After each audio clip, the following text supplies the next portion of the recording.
प्रतिपटलों को चिन्हित करना चाहता हूं कि हमने एक अभियान प्रारंभ किया है 20 साल 20 सवाल। उस कड़ी में हम आज एक और सवाल लेकर उपस्थित हैं और हमारा सौभाग्य है कि आज एक ऐसे नौजवान सांसद हमारे बीच हैं जो समाज के अंतिम पंक्ति का प्रतिनिधित्व करते हैं, जिन्हें राहुल गांधी जी ने अग्रणी भूमिका दी। और उत्तर प्रदेश से तनुज पुनिया जी एक नौजवान सांसद के रूप में चुनकर आए। अपने प्रदेश की जनता का बहुत बड़ा प्रतिसाद उन्हें मिला। सामाजिक न्याय की क्रांति के अग्रणी योद्धा के रूप में तनुज पुनिया जी ने यह संकल्प लिया है कि राहुल गांधी जी जो सामाजिक न्याय के पुरोधा हैं, उनके कदम से कदम मिलाकर, उनके साथ अग्रणी भूमिका निभाकर आदरणीय राष्ट्रीय अध्यक्ष मल्लिकार्जुन खड़गे जी के विचारों को आत्मसात करके आगे बढ़ेंगे। हमारे साथ कम्युनिकेशन डिपार्टमेंट के प्रमुख राजेश राठौर जी हैं। हमारे साथ प्रवक्ता ज्ञान रंजन जी हैं, स्नेहाशीष वर्धन हैं, निखिल जी हैं और हमारे सभी जो साथी यहाँ विराजमान हैं, मैं उनका भी स्वागत करता हूँ। मैं बगैर किसी आपके और बीच में तनुज जी के बीच ज़्यादा वक्त न लेते हुए तनुज जी से अनुरोध करता हूँ कि वे इस महत्वपूर्ण पत्रकार वार्ता को संबोधित करें। बहुत बहुत धन्यवाद। आप सभी पत्रकार एवं छायाकार बंधुओं का बहुत बहुत स्वागत और धन्यवाद है। आज जैसा कि दुबे जी ने बताया, आपके बीच में कुछ सवाल लेकर के मैं माननीय राहुल गांधी जी की तरफ से, माननीय खड़गे जी की तरफ से आपके बीच में आया हूँ। सवाल बहुत महत्वपूर्ण है। सामाजिक न्याय की बात है, बाबा साहब के सपने की बात है, विचारधारा की बात है। सवाल है कि जूता और कलम, इसमें किसकी विचारधारा चलेगी? जूते की विचारधारा चलेगी या कलम की विचारधारा चलेगी? ये महत्वपूर्ण आज सवाल है। जूते की विचारधारा वाले वो लोग हैं जो आज़ादी के संघर्ष में भी साथ नहीं रहे, बाबा साहब की शव यात्रा निकाली, संविधान की प्रतियां जलाई और ये चाहते हैं कि समाज में जो दबे कुचले लोग हैं, SC, ST, OBC, अति पिछड़ा, गरीब, मजदूर, वो वहीं रहे, उनकी तरक्की ना हो। और दूसरी तरफ बाबा साहब की विचारधारा वाले लोग हैं।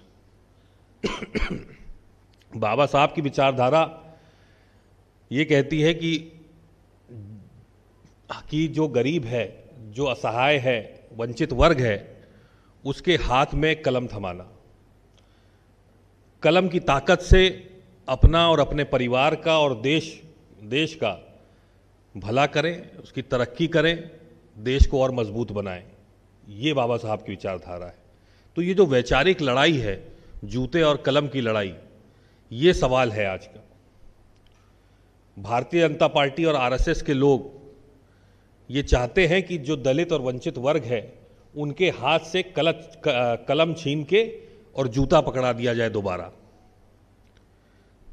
अब आप देखें तो एक बहुत बड़ा मसला कुछ दिनों से आपके बीच में है, काफ़ी सारी चर्चाएं भी इसके बारे में हुई।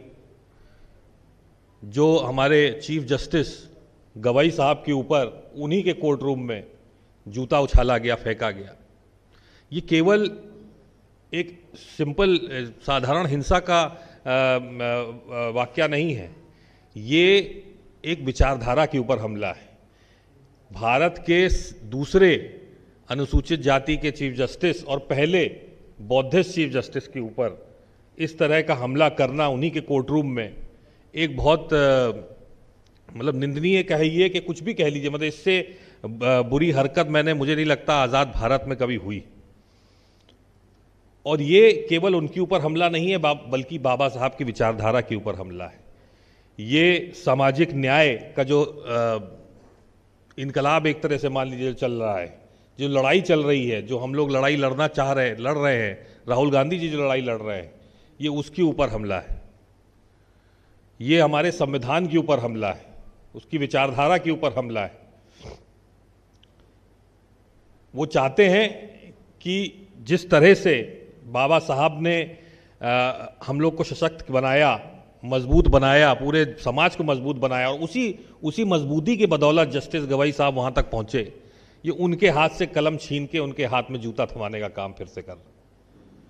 और बाद में भी अगर आप देखिए तो किस प्रकार से लोग जो है लगातार गालियां दे रहे हैं, बाबा साहब को गाली दे रहे हैं, जस्टिस गवाई को गालियां दी जा रही हैं, और जब वो जेल जाते हैं तो उनको छुड़ाते कौन है? उनको भारतीय जनता पार्टी के स्पोक्सपर्सन, प्रवक्ता जाके छुड़ा करके ले जाते हैं। आप सबने खुद ही वीडियो अपने चैनलों पर चलाया है उसका। तो ये साफ दर्शाता है कि एक तरफ जो विचारधारा है, जो दलित, पिछड़े, अति पिछड़े, जनजाति, गरीब, मजदूरों के लिए जो लड़ाई लड़ी जा रही है, सामाजिक न्याय की लड़ी जा रही है, बराबरी के अवसर की जो लड़ाई लड़ी जा रही है, बाबा साहब के विचारधारा की जो लड़ाई लड़ी जा रही है, उसको लड़ने के लिए केवल राहुल गांधी जी सामने हैं, उस विचारधारा के। और जो जूते के लिए लड़ाई लड़ रहे हैं, जो समाज को, दबे कुचले वर्ग को वहीं रखना चाहते हैं और दबाना चाहते हैं, वो लड़ाई भारतीय जनता पार्टी और आरएसएस लड़ रही है। तो ये सवाल जो है, अब कुछ ऐसे फैक्ट्स हैं जो बिहार के बारे में मैं बात करना चाहूंगा इसी में। क्या इतनी बड़ी घटना हो गई, आज़ाद भारत में पहली ऐसी घटना हुई, उसके बाद भी नीतीश कुमार, जितिन मांझी और आपके चिराग पासवान क्यों शांत हैं? क्यों समाज के लिए आवाज नहीं उठा रहे हैं? क्या उनको बर्दाश्त करना चाहिए? क्या समाज को बर्दाश्त करना चाहिए ये सब चीजें? लेकिन कोई भी आवाज उठी नहीं आज तक इसमें उनके मुंह से। कितने परिवार, दलित परिवार, पिछड़े परिवार आज मात्र 67 रुपए के नीचे प्रतिदिन प्रति व्यक्ति के से नीचे कमा रहे हैं। 9 करोड़ लोग ऐसे हैं बिहार में जो 67 रुपए से कम कमा रहे हैं।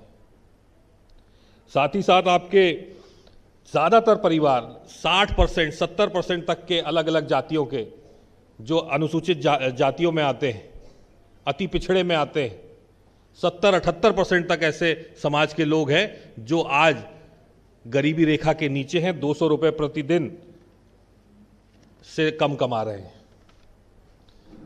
तो जानबूझ करके गरीब वर्ग को पिछले 20 साल से किसकी सरकार है? किसकी सरकार है? क्यों नहीं कुछ किया गया उनके लिए? दलित समाज का व्यक्ति आज का उसको कमाई करना चाहता है, वो अपने पैरों पे खड़ा होना चाहता है, लेकिन सरकार के जो संसाधन है, सरकार का जो पैसा है, वो सही जगह पहुंच नहीं रहा है, उन तक नहीं पहुंच रहा है। बीच में से भ्रष्टाचार और गलत नीति के चलते वो गायब कर दिया जाता है। इसीलिए आज जो वंचित वर्ग है वो परेशान है और गरीब है, और गरीब उसको जानबूझ के रखा जा रहा है भारतीय जनता पार्टी की सरकार में। नौकरियों में आरक्षण की बात आप देख लीजिए, लगातार पब्लिक सेक्टर को बेचा जा रहा है, डिसइन्वेस्ट किया जा रहा है और उनका प्राइवेटाइजेशन कर दिया जा रहा है। तो ऐसे में आरक्षण कहां देंगे? किसको देंगे आरक्षण? जितने आरक्षित पद हैं वो खत्म होते जा रहे हैं। अकेले बिहार में 5 लाख से अधिक आरक्षित पद खत्म हो जाएंगे। इसके साथ साथ अगर आप इसमें देखें, युवाओं के स्कॉलरशिप का देखें, तो पहले तो स्कॉलरशिप अब मिलती नहीं। दूसरी बात, पहले साल में मिली तो मिली, 1 सेमेस्टर 2 सेमेस्टर मिली, तीसरे में मिली, आगे फिर बंद हो जाती है, कह देते हैं फंड नहीं आया। जब पहले पुरानी सरकारों में, जब कांग्रेस की सरकार थी, तो 0 फीस पे भी एडमिशन होता था, आपको कुछ नहीं देना पड़ता था। लेकिन अब आप 1 लाख, 2 लाख, 5 लाख की फीस, 10 लाख की फीस आप पहले भरिए, फिर आपका रीएम्बर्समेंट आता है। अगर उसके पास 5 लाख 10 लाख होते नौकरी पढ़ाई करने के लिए, तो वो और अच्छे से अच्छे कॉलेज में पढ़ लेता, उसको आपकी स्कॉलरशिप की जरूरत नहीं पड़ती। तो जानबूझ के दलितों को, पिछड़ों को उस स्तर पे नहीं पहुंचने दिया जा रहा। आरक्षण का लाभ ना उठा पाए, सरकार की स्कीमों का लाभ ना उठा पाए, तो बैक डोर से सारे संवैधानिक के जितने हमारे प्रावधान हैं, सुरक्षा के प्रावधान हैं, आगे बढ़ाने के लिए समाज के जो प्रावधान हैं, उनको बैक डोर से खत्म कर दिया जा रहा है। ये आज की सच्चाई है। इसके साथ हमारे एनएसएस की रिपोर्ट अगर आप देखिए तो किसान, जो हमारे दलित किसान हैं, लगभग 20 लाख के करीब परिवार है, जो प्रति व्यक्ति प्रतिदिन 50 रुपए से कम आज कमा रहे हैं। ये एनएसएस की रिपोर्ट है, सरकारी रिपोर्ट है, नेशनल सैंपल सर्वे की। सरकारी कह रही है कि हम 50 रुपए से ज्यादा नहीं दे पा रहे हैं। क्यों नहीं दे पा रहे हैं? क्योंकि एपीएमसी मंडी एक्ट जो है लागू नहीं है आपके यहां बिहार में। मिनिमम सपोर्ट प्राइस, एमएसपी आप नहीं दे पा रहे हैं किसान को, मजदूर को गरीब रखा जा रहा है बिहार में, और विशेषकर पिछड़े, दलित और अति पिछड़े लोगों को, अनुसूचित जनजाति के लोगों को। साथ में अगर आप एनसीआरबी की रिपोर्ट देखें तो उत्तर प्रदेश नंबर 1 है दलितों के खिलाफ अत्याचार में, बिहार नंबर 2, और ये 2023 की बात है। अत्याचार इतने अधिक बढ़ गए कि 2024 में उन्होंने एनसीआरबी की रिपोर्ट निकाली ही नहीं, और 25 तो अभी आया है, देखते हैं 25 में आखिरी में निकलेगी कि नहीं निकलेगी रिपोर्ट। अत्याचार बढ़ते जा रहे हैं, न्याय मिल नहीं रहा है, अन्याय बढ़ता जा रहा है, और यही न्याय की लड़ाई लड़ने के लिए, इसी न्याय की लड़ाई लड़ने के लिए हमारे नेता राहुल गांधी जी हमेशा सबसे आगे खड़े, पूरे वंचित वर्ग की लड़ाई लड़ रहे हैं। और लगातार इस लड़ाई में हमारे तमाम इंडिया गठबंधन के साथी साथ में, दलितों को केवल एक वोट बैंक की तरह इस्तेमाल करने वाले भारतीय जनता पार्टी और आरएसएस, केवल वोट बैंक की तरह इस्तेमाल किया जाता है। चुनाव जीत गए और भूल जाते हैं उनको। तो यही सारे आपके बीच में रखना था। जो कांग्रेस पार्टी है, ये संविधान की लड़ाई लड़ रही है, ये सामाजिक न्याय की लड़ाई लड़ रही है, समाज में बराबरी लाने के लिए लड़ाई लड़ रही है, और ये जूते और कलम की लड़ाई जो है, इसमें हम लोग हमेशा कलम के साथ खड़े रहेंगे, समाज को और सशक्त बनाने के लिए खड़े रहेंगे, समाज को और मजबूत बनाने के लिए खड़े रहेंगे, और विशेषकर जो वंचित वर्ग है, दलित वर्ग है, अनुसूचित जनजातियां हैं, पिछड़ा, अति पिछड़े लोग हैं, मजदूर हैं, किसान हैं, युवा हैं, इनके साथ हमेशा कांग्रेस पार्टी खड़ी है और आगे भी खड़ी रहेगी। बहुत बहुत धन्यवाद। बहुत एक बड़ा सवाल है, हाँ, क्या कई मामलों में कोर्ट स्वतः संज्ञान लेता है? क्या इस तरह के मामलों में स्वतः संज्ञान नहीं लेकर के क्या संदेश देना चाहते हैं? कौन से मामले में? जैसे जूता की बात कर रहे हैं, तो न्याय के मंदिर में जो हुआ, अच्छा, कई मामलों में स्वतः संज्ञान कोर्ट लेते आए हैं। नहीं तो स्वतः संज्ञान उनकी मर्जी है, वो ले, स्वतः संज्ञान वो लेंगे तो कोर्ट लेगा स्वतः संज्ञान में अपने। मुझे तो सवाल समझ में नहीं आ रहा है। ये नहीं, देखिए सहृदयता देखिए माननीय चीफ जस्टिस की, उन्होंने रिलीज कर दिया संज्ञान, सर्वोच्च अदालत ने लेकर के उसको रिलीज कर दिया, उस पर कोई एक्शन नहीं लिया। ये कितनी बड़ी सहृदयता उनकी है।